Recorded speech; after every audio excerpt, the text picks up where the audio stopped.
Hello, people. How you doing? We are here to bring you some updates on a couple people that are currently in prison and some strange happenings with Gene Borrello and some very sad issue with Rob Rosso, aka Convict Inc. And I was out today, and somebody was doing some nerdy research named James Proctor. James, you pulled up some good stuff today. Yeah, thank you very much. Yeah, how are you doing today? You're scaring me. You're good at this paperwork stuff. Yeah.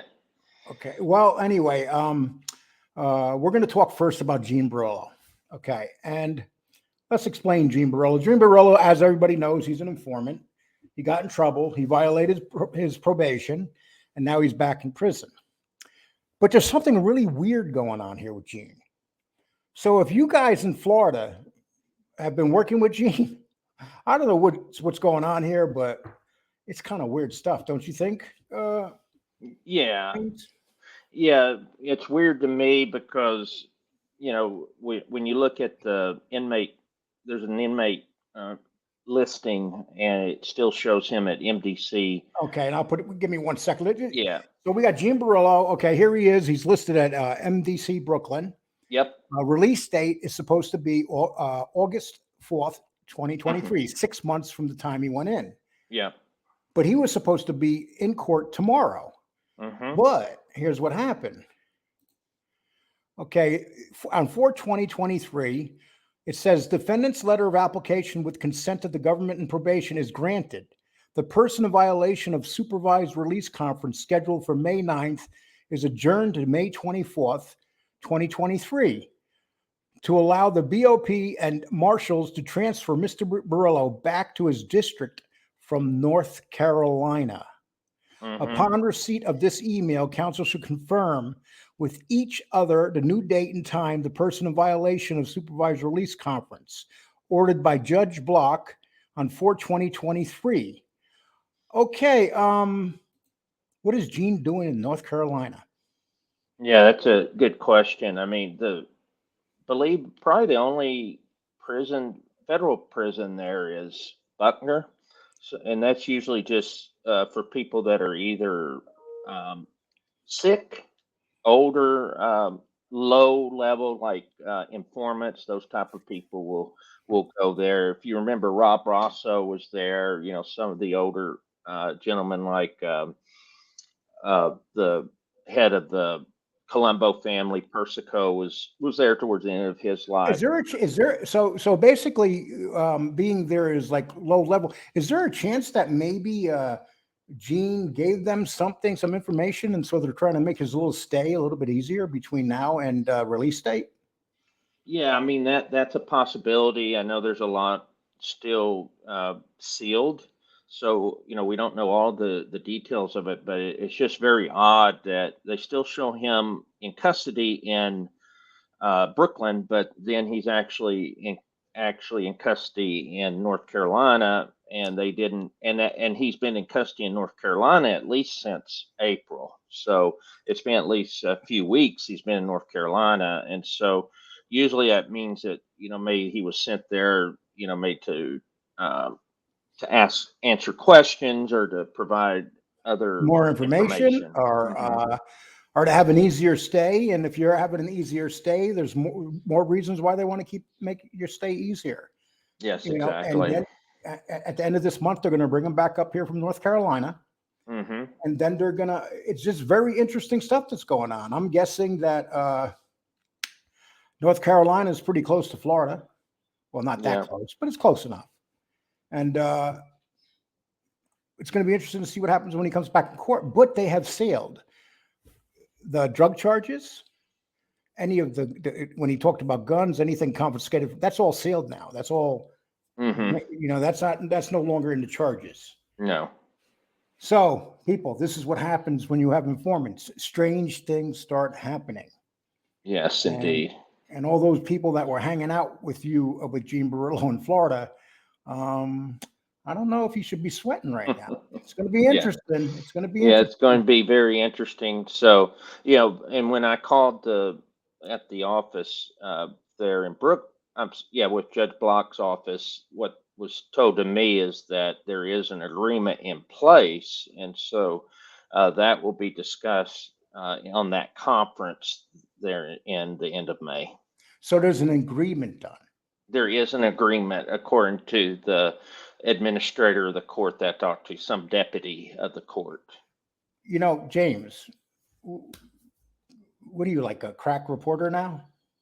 I don't know about that. I mean, You that's know, some heavy research. yeah, Jerry thank Capisci you. doesn't come out to Thursday. Right. Here we Yeah, I are. just We're breaking his story for him.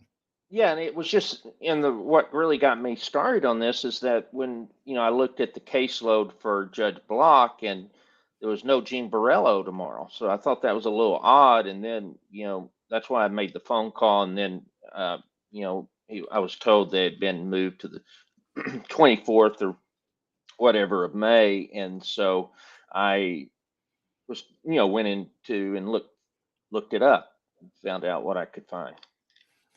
Well, it's going to be interesting to see what happens. People, keep you an eye. Well, keep you up to date on the 24th of this month. But I have a Yes. funny feeling that there's a deal in place already. God Yes. knows what's in that deal.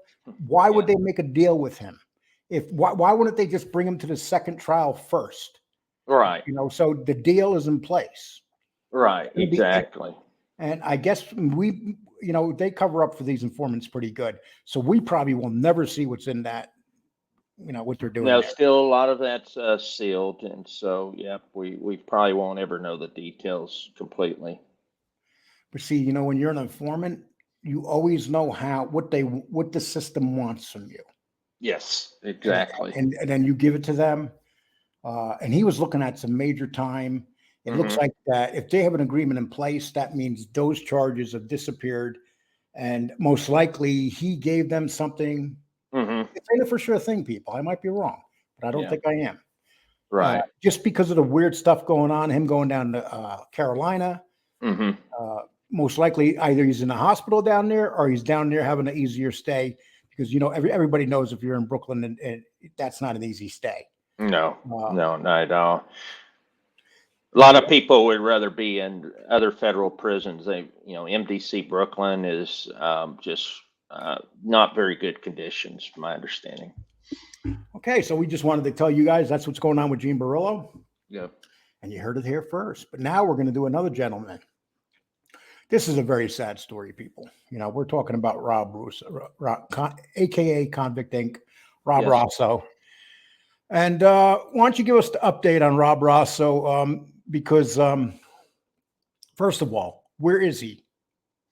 Yeah, so he is in federal custody in Arkansas, in Fayetteville, and they did have a court case a hearing on Friday of last week. So on the 5th, they did have a hearing, and so there were some updates from that.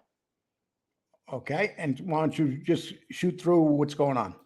Okay, and I'll put Sure. A couple of things I did want to point out that just from the timeline, and so this was interesting to me. It was actually on July 17th, 1998, when he got life imprisonment without release, $15,000 fine. So that was a conspiracy to distribute methamphetamines.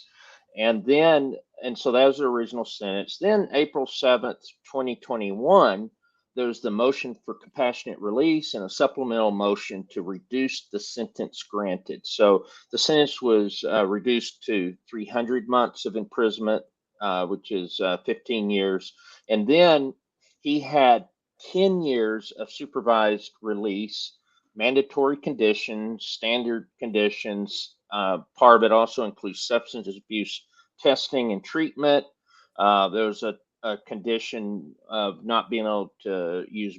Well, I don't know what the marijuana condition is. Maybe he was allowed to use marijuana for his cancer. I'm not sure, but there was a condition about marijuana and other stuff. So anyway, we knew that he came out in 2021. We saw the video when he, got out, and then he, had the Convict Inc. website, was, got it up to about 14,000 subs. Yep. It was really growing. And then he started having problems last year, around mid part of the year. So in July 7th, those conditions were modified to include inpatient or outpatient mental health testing and treatment. So we Right. know that he had gotten he had went through treatment for, for mental health and for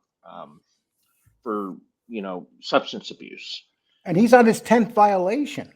Yeah, this is his 10th violation, and so Let's go over that let's go over that yeah, violation. yeah.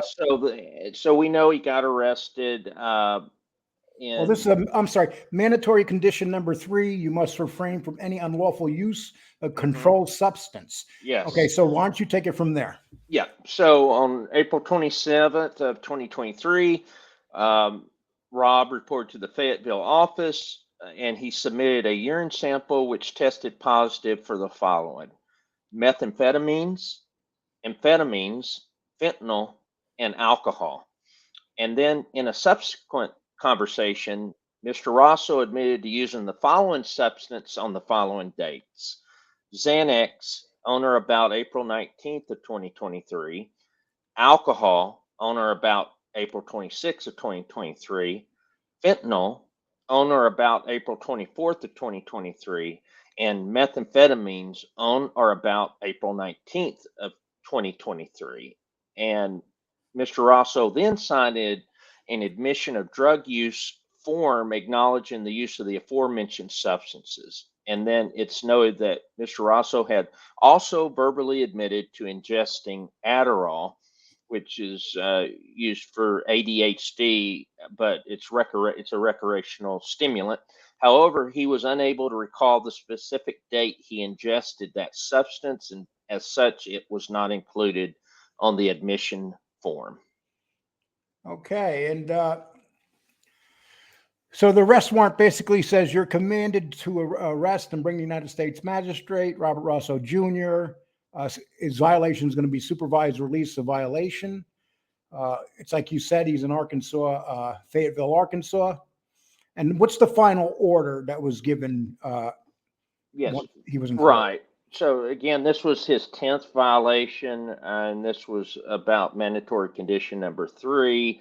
So, there were other possible things like he went across state lines, a lot of that, but none of that got put into the report. So anyway, they're going to have another hearing in June. I believe it's June 24th. Is that the date? I can't find the thing, but it's going basically it's a revocation hearing of his supervised release, so he could be going back to prison, uh, after that hearing that's going to happen in June, late Well, June. well, Rob has a lot of issues to work with, but it's the obvious that he's never dealt with his addiction. There's No, no, and we're talking major addiction, and we're talking him using major drugs, and he it's said he like he can't. doesn't even care anymore. He just, I don't know, just didn't care, looked like to me. And in one conversation we had, he called me and told me that he didn't remember what happened the night before. He woke up, it was out of a blackout. He said, and I guess that could have been when he took the Adderall if he doesn't remember. But it's every drug that he can get on to get high. I mean, that's a very serious drug addiction. That is not an addiction you go away 28 days for. That's an addiction you go away for 6, 7 months into some type of care program. Then you get out into a halfway house Hmm. program that actually keeps track of what you're doing. Yeah, exactly. And he's got problems, with cancer, bladder cancer. He's been, had other issues as well. He's basically on a path of he's either going to kill himself or kill somebody else if he wasn't picked up. And you don't like to see anyone um, put in jail or prison, but he was a hazard to the community around him, and so he's got a wife. They've been separated for several months, and it's just a very, they one lives on one property and then he was in another one, so they were Right, close and still talk, but right. they weren't living together. So anyway, point on that is that he had a really great opportunity and just just couldn't control the drugs, and to see what he was involved with. I mean, this didn't just happen this past month. It's been going on for, I would say, at least a year. And if you remember when Rob came on, he told us, "Oh, drinking's not on my isn't part of my agreement." Hmm. And he was drinking every night and he was bragging about it. He said he drank the first day he got out of prison. So he Yeah, violated out of the prison. So he's had several violations up to the 10th violation that he wasn't mentioning. So he wasn't yeah, working his program. This is just sad, people. This is just drug addictions.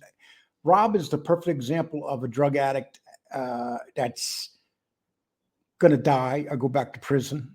yeah. I mean, there's no in between for Rob anymore. And hopefully, it's up to the judge now. What kind of, why would a judge give a guy like Rob too much compassion if he's out there and he can kill somebody? Right. Yeah. I mean, the government, no one really thought he was going to get the compassionate release. There was a lot of people that wanted to get it. I know I had looked online, and only less than 10% of the people that petitioned for the release actually got released, and so it's not easy. And then he's having to use, I knew, financially things were a little rough for him, and he's got a court appointed attorney. A lot of the court stuff that's been going on is just around, could he afford an attorney or not? And, the court said, hey, he can't. So he's got counsel now, but he's not going to be out before the 24th of June. And I suspect that, he will go back. I know Chad Marks uh, had an interview the other day, and he thinks that Rob will go back for 2 years. They don't. I guess Rob, one of his what he thinks is that because he was released on this compassionate release, um, that he can't be put back in prison for life, because that sentence was actually removed, and Well, so he could be put back in prison for those months that he was sentenced to. And how many months did you say that was? yeah, so he had 10 years of supervised release. There's 8 years left as of now, and so what it is his original sentence was for a year. I'm sorry, for life, and then it was reduced to 15 years, and but another 10 years of supervised release. So he could, in theory, Do 10 go years. back another, yeah, the 10 years. So that'd be another 8 years that he would be in prison. So a lot depends on really, Lee, it He's just looking at depends on one the day. He's judge. looking at one day when he goes before the judge to 8 years. That's what he's looking at. 1 day to Yes, eight he years. is. Yes, it does. And he might have a pissed off judge in front of him. Please sub and like to this channel, people. This is breaking news. If you want to, we're giving you the stuff that nobody knows, and now you Right. know it. If you want to donate to the show, please do so, because I think we earned it, people. Yeah. If you Thank can't you. afford it, no problem. Still, Yeah. thank you very much. Thank you so much. So I appreciate you coming up with all this information and us getting it Sure. out, Sure. and this will get dropped, and we'll see where it goes from there. Yep. Okay, so once again, people, thank you. Please sub and like to the channel, and let's say a prayer for Rob Rosso. If you do pray, Yeah. don't pray, just wish him the best. But you Yeah. know something, people, Yeah. Rob Rosso's his worst enemy. Gene Borrello is his worst enemy. Yes. Gene Borrello probably has an easier way out than Rob, because Gene Yes. Borrello can sing like a bird. Mm-hmm. And anybody that's around Gene doing doing illegal stuff, it's on you. Remember Mm-hmm. Vita Sorrow, and remember Ronnie G. Right. Remember G. those Yeah. people and where they wound up. Exactly. Okay, thanks a lot, my man. Take care. Thank you. I hope Appreciate it. everybody enjoys this. Bye.